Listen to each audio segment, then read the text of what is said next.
Assalamu alaikum. I hope you are all well. May Allah keep you happy forever. Today I am going to recite a very lovely hadith again. Hazrat Sayyidina Abu Huraira radiallahu ta'ala anhu said, I heard the beloved messenger of Allah, Hazrat Muhammad sallallahu ta'ala alayhi wa sallam, peace be upon him, saying, Allah loves those who show mercy, and on the day of the judgment he will make things easy for them. Then Hazrat Muhammad sallallahu ta'ala alayhi wa sallam said about a adulterous woman.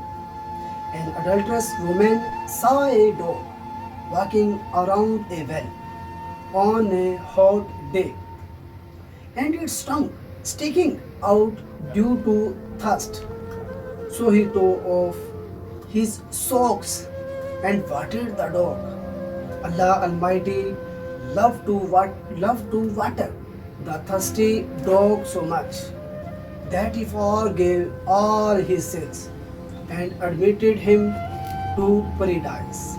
May Allah make things easy for you and your family and all the Muslims.